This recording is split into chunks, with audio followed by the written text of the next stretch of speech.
হুট হুট করে আমাদের দেশে তো এইটাই করে, 1 তালাক 2 তালাক 3 তালাক, পারলে 100 তালাক দিয়ে দিচ্ছে, এরকম গোষ্ঠীশুদ্ধ তালাক দিয়ে দিচ্ছে। বিবাহ এবং তালাক এটা হাসতে হাসতে দিলেও হবে, রাগ হয়ে দিলেও হবে, আর যেভাবে এদিক হয়ে যাবে। ওই যে শয়তান এসে উত্তেজিত করে তালাক দিয়ে দেয়, এরপরে শয়তান এসে আবার তাদের মধ্যে মানে একটা ভাবাবেগের সৃষ্টি করে যাতে হারাম পন্থায় তারা সংসার করতে পারে। আমাদের দেশে কেউ কেউ এটা একটা কৌশল অবলম্বন করে যে তালাক দেওয়ার পরে 3 তালাক দেওয়ার পরে কী করতেছে, সে অন্য জায়গায় কন্ট্যাক্ট করে বিবাহ দিচ্ছে যে ঠিক আছে তুমি আর কাছে বিবাহ দিলাম, তুমি আবার তালাক দিয়ে দিবা, এরপর আমি বিয়ে করবো। এটা হারাম, এটা জায়েজ নাই। ওমিন আয়াতিহি আন খালাকা লাকুম মিন আনফুসিকুম আজওয়াজান লিতাসকুনু ইলাইহা ওয়া জাআলা বাইনাকুম মাওয়াদ্দাতান ওয়া রাহমা। সাদাকাল্লাহুল আযীম। দেখুন আল্লাহ রাব্বুল আলামিন কোরআনুল কারিমের মধ্যে ঘোষণা করছেন যে আল্লাহ পাকের নিদর্শনাবলীর মধ্যে এটাও একটা নিদর্শন যে আমি তোমাদের মধ্যে থেকে তোমাদের মানে জোড়া সৃষ্টি করেছি, এই জন্য যেন তোমরা শান্তিতে বসবাস করতে পারো। আল্লাহু আকবার। আল্লাহ পাক এই ব্যবস্থা করে দিয়েছেন। আর বলছেন যে ওয়াজআলা বাইনাকুম মাওয়াদ্দাতা ওয়া রাহমা, আমি তোমাদের মধ্যে ভালোবাসা সৃষ্টি করে দেই বিবাহ বন্ধনের পরে এবং রহমত দান করি। তো বিবাহ হলো এরকম একটা বিষয়, ইসলাম অত্যন্ত গুরুত্বের সাথে এই বিষয়টা মানুষকে বলেছে। আমরা যদি দেখি মানে সবচেয়ে পুরনো সম্পর্ক কোনটি, সেটা হলো স্বামী স্ত্রীর সম্পর্ক, যেটা জান্নাতের সম্পর্ক। আল্লাহ রাব্বুল আলামিন আদম এবং হাওয়া আলাইহিস সালামকে জান্নাতের মধ্যে বিবাহ বন্ধনে আবদ্ধ করে দিয়েছিলেন। সুতরাং এটা জান্নাতি একটা সম্পর্ক এবং এইটা সবচেয়ে পুরনো সম্পর্ক। আল্লাহ পাক চান যে মানুষ দুনিয়াতে অত্যন্ত শান্তির সাথে তারা পরিবার নিয়ে শান্তিতে বসবাস করুক। কিন্তু ইসলাম এই আরেকটা জায়গায় দিয়েছে যে তালাকের ব্যবস্থা রেখেছে। কেন? কারণ কোনো জায়গায় শান্তির জায়গায় অশান্তির সৃষ্টি হয়ে যায়। প্রতিনিয়ত স্বামী স্ত্রীর মধ্যে এমন সব ঝগড়া হচ্ছে, এমন সব বিবাদ হচ্ছে যেখানে আসলে শান্তি থাকে না এবং এভাবে বসবাস করা যায় না। এই জন্য এরকম যদি পরিস্থিতি হয় তাহলে তালাকের ব্যবস্থাও ইসলাম রেখেছে। তালাক হলো ইসলামের একটা বৈধ ব্যবস্থা, কিন্তু এটা খুব নিকৃষ্ট একটা ব্যবস্থা। বৈধ ইসলামে যে 2টা বৈধ মানে ব্যবস্থা আছে অত্যন্ত ঘৃণিত, সেটা হলো একটা হলো তালাক আর একটা হলো ভিক্ষাবৃত্তি। কিন্তু এটা এই জন্য রাখা হয়েছে যে মানুষের জীবন যেন একদম অচল না হয়ে যায়। স্বামী স্ত্রীর মধ্যে অমিল হলো এমনভাবে অমিল যে প্রতিনিয়ত ঝগড়া বিবাদ হচ্ছে, প্রতিনিয়ত অশান্তি হচ্ছে, সেক্ষেত্রে তাহলে তারা কি করবে? ওয়ালটন এখন দেশের সীমানা পেরিয়ে পৌঁছে গিয়েছে 50টিরও বেশি দেশে। ওয়ালটন, ঘরে ঘরে বিশ্বজুড়ে। তারা কি সংসার চালায় যাবে? আল্লাহ বলছেন যদি এরকম হয় যে আর মিল হচ্ছে না, সেক্ষেত্রে তোমরা তালাক দিয়ে দিবে। কিন্তু এখন তালাকটা কোন স্টেজে? তালাকটা তো 4th স্টেজের ব্যাপার।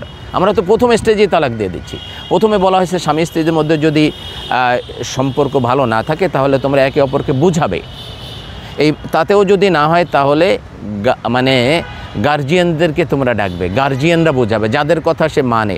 যদি স্ত্রীর দোষ হয় সেটা স্বামী স্ত্রীর উভয়ের গার্জিয়ান বসে সেটা ফয়সালা করবে তোমরা মেনে। এটাতেও যদি না হয় বলছে তোমরা বিছানা আলাদা করে দাও, কিছুদিন বাবার বাড়ি থাকো, দেখবে যে দুইজনের মধ্যে একটা আন্ডারস্ট্যান্ডিং হতে পারে। দূরে থাকার মধ্যে দেখা যাবে যে একটা হৃদয়ের যে ভালোবাসা সেটা আস্তে আস্তে প্রকাশ পাবে এবং একজন আরেকজন ছাড়া যে থাকতে পারবে না এরকম একটা অনুভূতি তখন তৈরি হবে। এরপরেও যদি না হয় তখন বলছে তাহলে তোমরা তালাক দিয়ে দাও। কিন্তু এই তালাকটা মানে দেওয়ার সহি পদ্ধতি হলো 3 মাসে 3টা, 3 তুহুর বলে। আমরা এটা জানি যে এটা ন্যাচারাল, মেয়েদের একটা প্রাকৃতিকভাবে তারা অসুস্থ থাকে মাসে কয়েকদিন। এই 3 তুহুরে 3 পবিত্র অবস্থায় 3 মাসে 3টা তালাক দেবে, এটা হলো সবচেয়ে উত্তম পন্থা। মেয়েদের জন্য তালাক হলো মূলত 2টা, আর তালাকু মাররাতান। আল্লাহ বলছেন তালাক হলো 2টা, 2টার বেশি তালাক দিতে পারবে না। 2টার বেশি যদি তালাক দেয় তাহলে ওই স্ত্রীর চিরদিনের জন্য তার জন্য হারাম হয়ে গেল। কেউ যদি একটা তালাক দেয় আবার যদি সে বলে মানে রেজা করতে চায়, যদি সে ফিরায় নিতে চায় তো আবার ফিরায় নিতে পারে। আবার আরেকটা তালাক দিল তো ইচ্ছা করলে আবার সে ফিরায় নিতে পারে। এই 2 তালাক। একজন মেয়ে সর্বোচ্চ 2 তালাক পাবে। এরপরে যদি আরেকটা তালাক দিয়ে দেয় সারা জীবনে কিন্তু 2টা তালাক। এরপরে যদি আরেকটা তালাক দিয়ে দেয় তাহলে এই স্ত্রীকে নিয়ে সংসার করার কোনো সুযোগ তার নাই, কোনো সুযোগ নাই। এখন বলছেন যে বৈধ পন্থা হলো এইটা, সুন্নাহ পন্থা হলো এইটা যে 3 মাসে 3টা তালাক দিবে বা 2টা তালাক দিবে বা একটা তালাক দিয়ে তার যে ইদ্যত আছে ইদ্যত শেষ করে দিল, একটা তালাক দিয়ে ইদ্যত শেষ করে দিল, ব্যাস তালাক হয়ে গেল। তাহলে এইটা হলো বৈধ পন্থা। কিন্তু কেউ যদি একসাথে 3টা তালাক দেয় তাহলে কি হবে?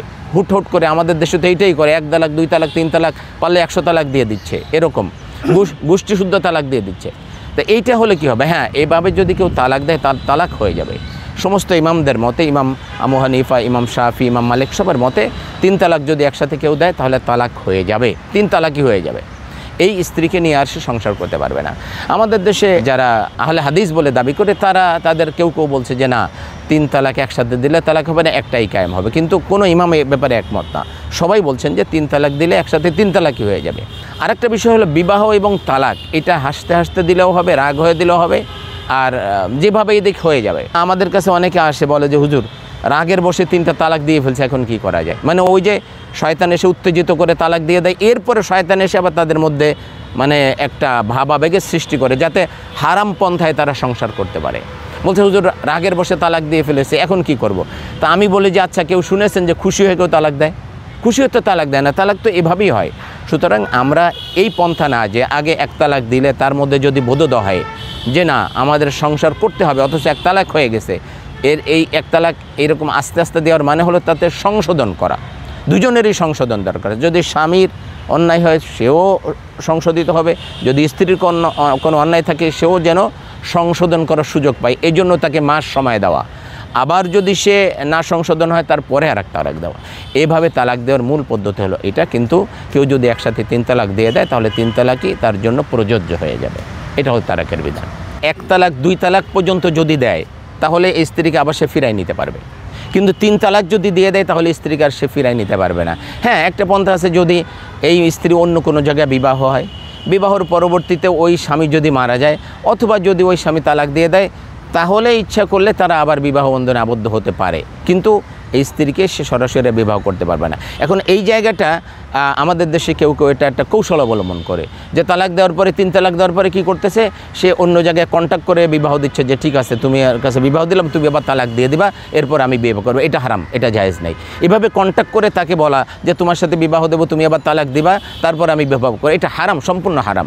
এটা আল্লাহর হাবিব লানত করেছেন, যারা এটা করে তাদের উপর লানত করেছেন। বিষয়টা হলো বিবাহ স্বাভাবিকভাবেই হয়ে যাবে, ইদ্যত পালন করার পরে অন্য জায়গায় স্বাভাবিকভাবে বিবাহ হবে, তারা স্বাভাবিকভাবে জীবনযাপন করবে।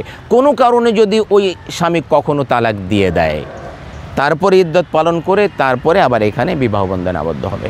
এই হলো মানে বিষয়। কিন্তু এইটাকে কেউ কৌশল অবলম্বন করছে, ইসলাম কৌশল মানে না, এবং আল্লাহ পাক তো জানেন যে আসলে কে কীভাবে করতেছে, এই জন্য তারা গুনাহগার হবে। দ্বিতীয় আরেকটা বিষয়, আমাদের দেশে ইদানিং প্রচলন দেখা দিয়েছে যে তালাক দিছে 1 সপ্তাহের মধ্যে আরেক জায়গায় বিবাহ হচ্ছে, এটাও হারাম। এই বিবাহ বৈধ নয়। এই যে বিবাহ করতেছে এটা বিবাহ বৈধ নয়। তালাক দেওয়ার পরে কমপক্ষে 3 মাস অতিবাহিত না হওয়া পর্যন্ত অন্য জায়গায় বিবাহ বৈধ নয়। যদি বিবাহ করে এই বিবাহ হারাম, বিবাহ হচ্ছে না, সারা জীবন তার সাথে যেটা করতেছে সেটা জেনা করতেছে, ব্যভিচার করতেছে, সেটা বিবাহ হবে না। সুতরাং এটাও মাথায় রাখতে হবে।